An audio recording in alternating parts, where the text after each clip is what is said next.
Neighbor, how is your garden growing? Today in my garden, I figured we just do like a little chat about, I don't know, what went well, what didn't go well, and what we can kind of learn from that.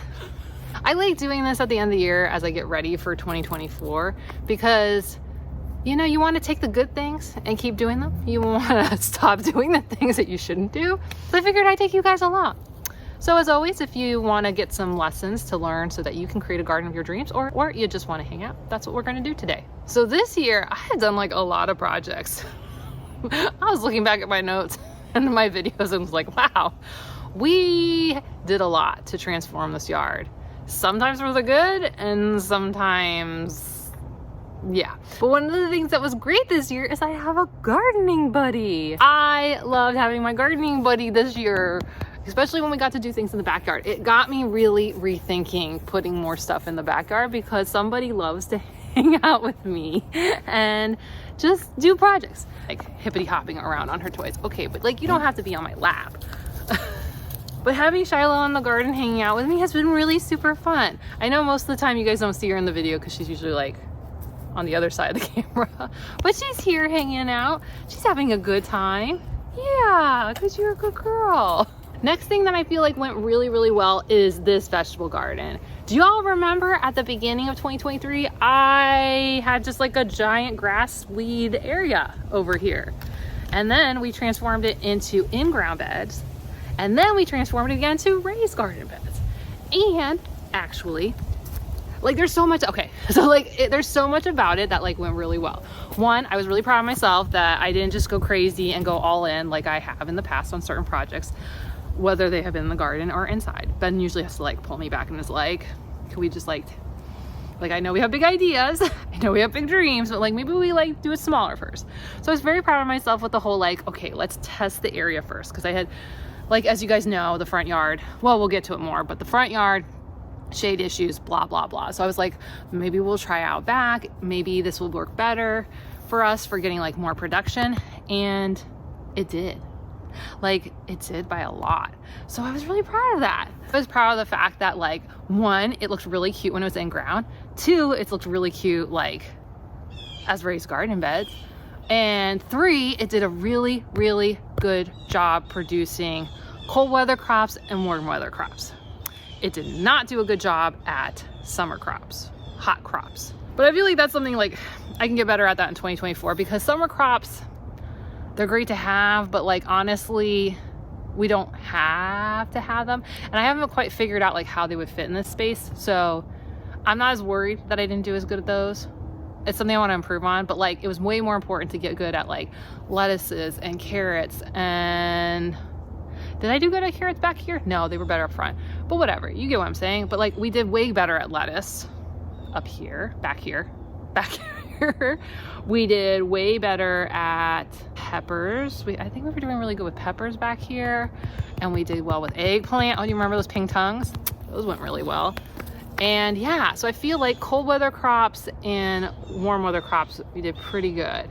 And I was really proud of my planning and design skills because I feel like this garden looks really, really cute.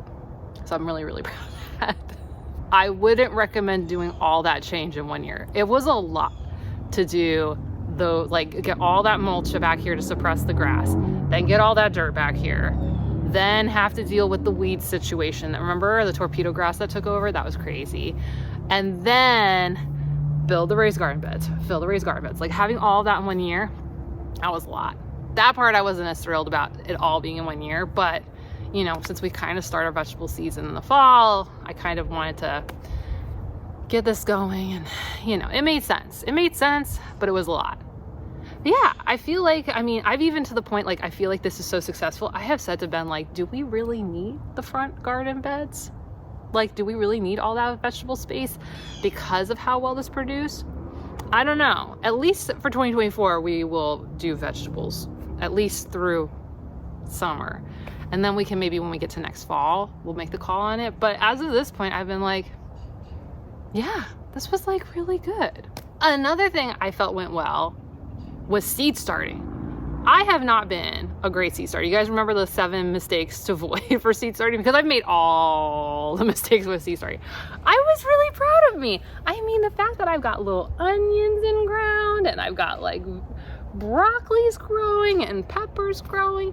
I mean, in general, well, one, no matter how it all turns out over the coming months, I am proud of me because I got the seeds to sprout. And I was able to retain like 90% of them. And that for me was an accomplishment. Even if I get 0 harvest, I'm gonna just celebrate the fact that like I did that and I did it well. In 2022 and 2021, I drowned, smashed, killed so many seedlings. The amount of seedlings that actually popped up were so minimal. And this year I finally figured it out. I got it, I get it, I'm doing good with it. I'm proud of me.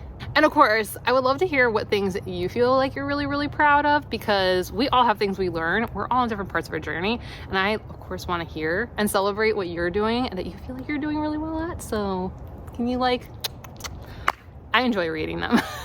The other thing I was really proud of with this vegetable garden bed is I felt like it was very pretty. Because vegetable garden beds don't necessarily have to be pretty. They're usually, you're trying to focus on efficiency, but I felt like in general, they were pretty for most of the year, which was nice because right behind you guys is like the spot in which I like sit on the couch with the kids watching the TVs, and I can look right out the window and see like a pretty garden. So that was really cool. I was proud of me for that too. So I feel like the lessons that I learned that I'd like to take in next year is 1, continue to test spaces. I feel like doing the in-ground beds to test to make sure this was a right location was a wise thing to do, and 2, it paid off because it showed that it was a good spot for vegetables. I feel like the second lesson is like, just keep trying. When it came to seed starting, like that was the lesson I needed to learn, and I finally got the payoff on the lesson, which was like try, and try again. You'll eventually get it. You just each time get a little bit better and you'll eventually get it. Because I remember when I did the soil blocks, that didn't go well. We learned a lot about like seed starting mix. We learned so many things I did wrong. So another thing, I don't know if I'm proud of it as much as it was a reminder of this lesson, is like sometimes you need to ignore stuff and not do anything about it. So do you remember these tomato plants? These tomato plants that when I planted them, they looked absolutely awful. So bad. Remember, I was just like, I'm gonna plant them, whatever. And then I was like gonna start seeds, and I was short of seeds. And then I went on vacation and I came back and they look so good. They look so happy. So sometimes I feel like us gardeners always want to actively do something to fix problems, but sometimes the answer is like, just ignore it. Just ignore it, and nature and the plant will like work through it. Like, do you remember, these are not different plants. These are the same. Like, I can prove it to you. Come look at this. Showing my neighbor Mr. Clip, and you can see like, here's the top of like, it just kind of died off. And then it was like, oh, here you go. Here's a lot more new leaves. They bounced back. They are more resilient than sometimes we realize or think. Like, this is a lesson. Oh, please don't step on it. That's another lesson. Keep Shiloh from stepping on all my plants. That is another lesson too. Because goodness gracious, and when I'm over here poking around, then she's like, oh, so we step here? It's like, no, don't step on it. I was telling everyone that it was doing good. I don't need you to accidentally crush everything. Because she doesn't come over here normally. It's only because I'm over here. What was I talking about? Right. So sometimes you just need to ignore it. I need to remember sometimes I need to ignore it and just let it do its thing. Yeah, you too? Me definitely. Shiloh should not ignore the squirrels. Shiloh's a good girl. She's been doing so good keeping all the squirrels away from here. Oh, no. Ah! Shiloh! Oh. That's what I'm telling you. Okay, we talked about a lot of good things. We can talk about some things that had challenges. I feel like the front yard was highs and lows. It had parts that looked great, had potential, and then at times were just like, ooh. Highs, I felt like, oh, do you guys remember like the Seminole pumpkins? I had a great Seminole pumpkin harvest throughout the year. That Seminole pumpkin I let run from one end of the front of the yard to the other and across and almost into my neighbor's yard. And I just let that thing go, and it produced and produced and produced and produced more. But it wasn't just Seminole pumpkins that had this story. It was also our Puerto Rican black beans, which also had a great harvest.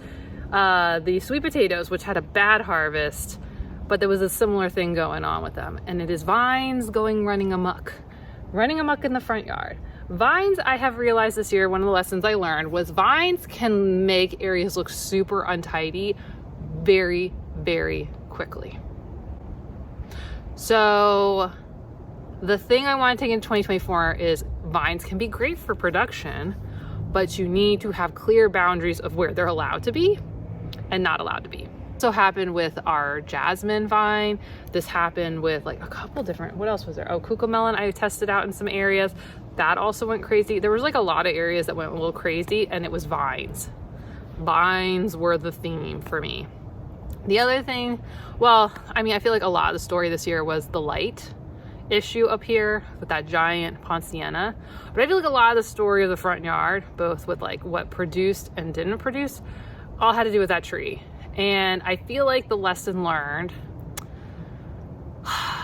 my feelings started to mix with the facts.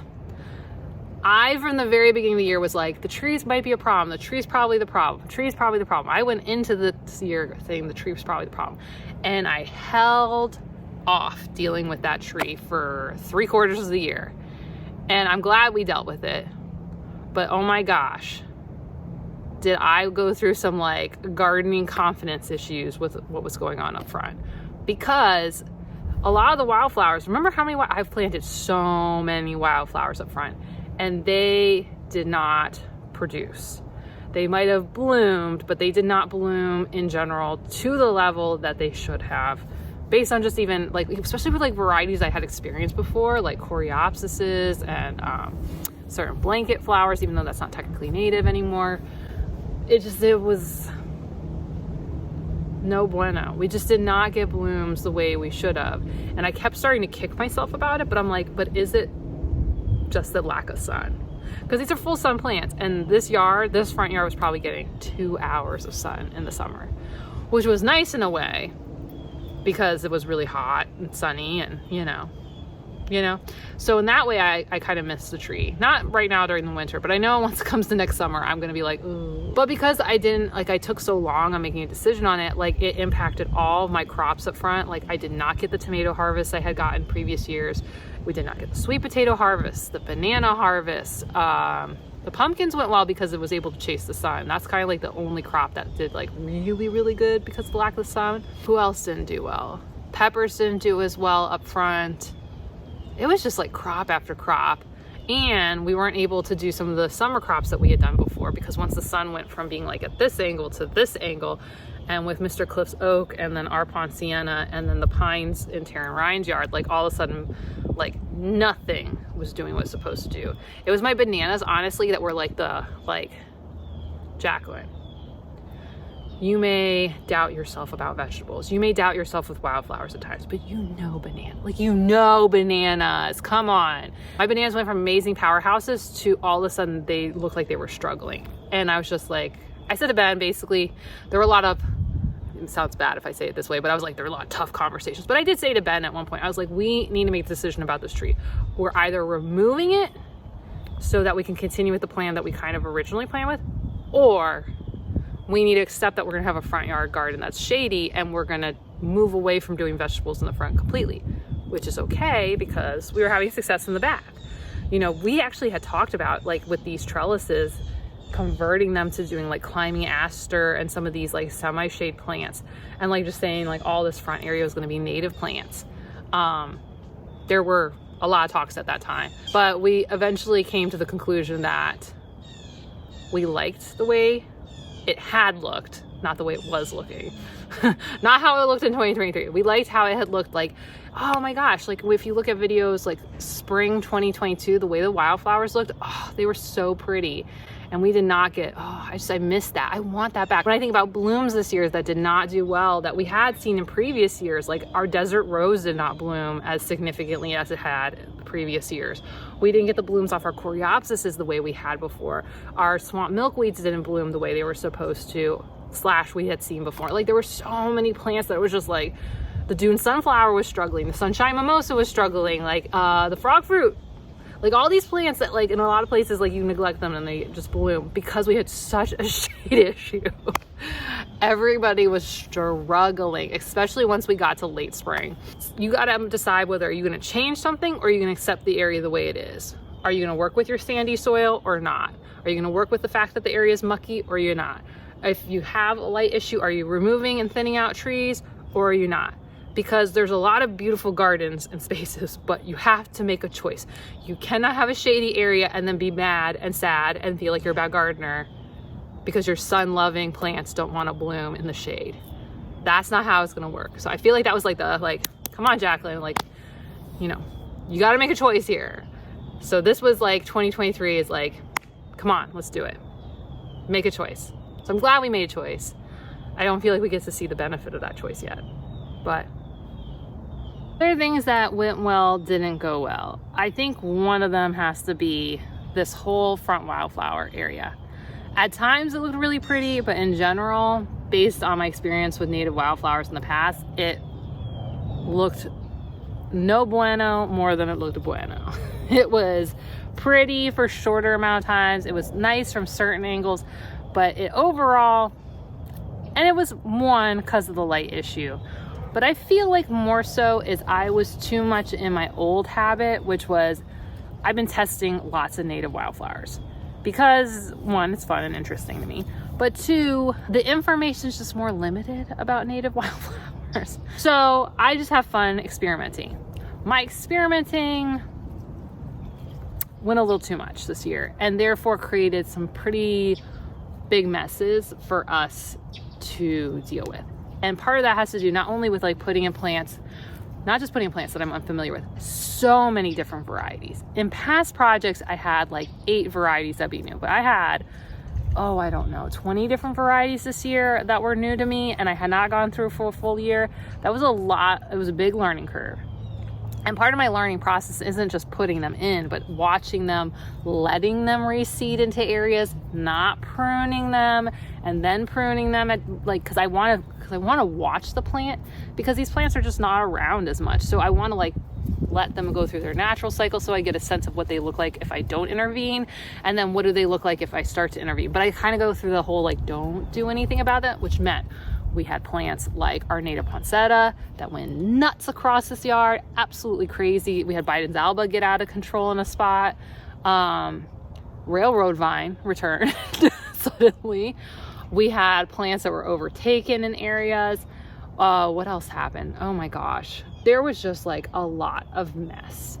And some things would look good, but I would say most things didn't look good as they got out of control. And that is where I wanted to make a pretty big adjustment. I wanted to create clearer borders as I go into next year. I want to have more contained spaces. And yes, we are going to just do some things very differently when it comes to the native wildflower beds. Yes.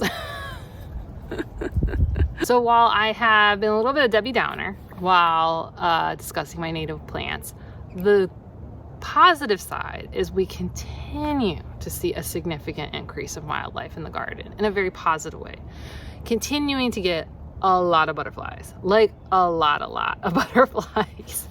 I have neighbors who have butterfly gardens in their front yards, and well, if there was a prize for quantity of butterflies, I feel like we just won. We just win all the time. Because we have so many butterflies. We have so many bees, different types of bees, different types of pollinators. We've had an increase in birds that are nesting in our yard. We've seen, we continue to see black racer snakes at a pretty high level. I don't know if you all will find that as interesting or as positive as us, but we find it interesting. Mr. Armadillo seems to really like digging around in our yard, so that's a fun thing to have. And yeah, but a lot of like positive wildlife signs happening over here. Very positive. So while it looked a little crazy, looked a little wild, I do feel like the benefit was we did see the positive impact to wildlife with our garden.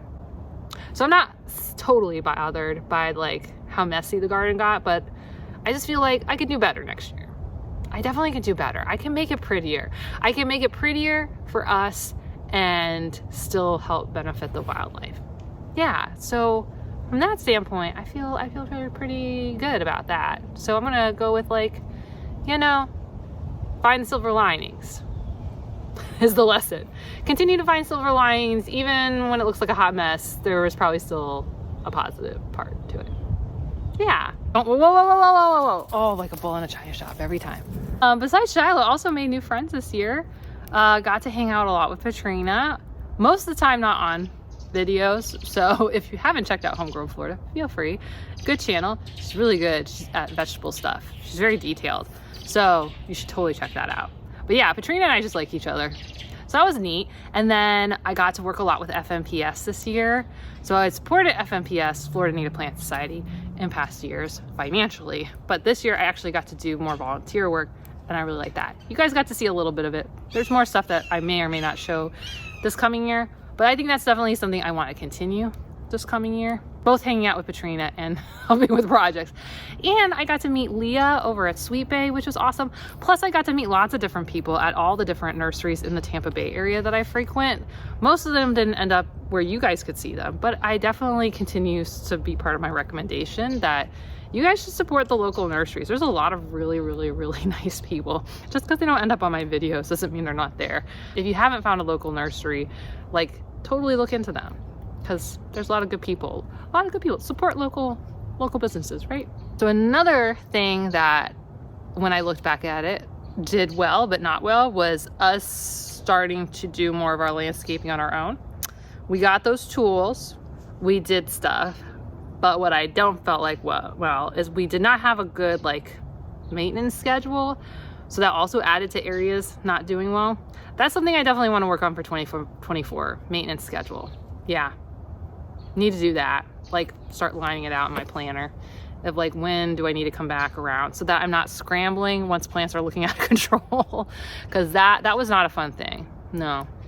But on the positive side, the electric tools are way easier to use than I thought. So that was nice. Yeah, this was just like a hangout little chat. You know, let me know what you felt like went well, didn't go well, what lessons you learned for this year, and what are you going to take into next year. And as of always, Merry Christmas and a Happy New Year. Okay, I'll see you soon. Bye.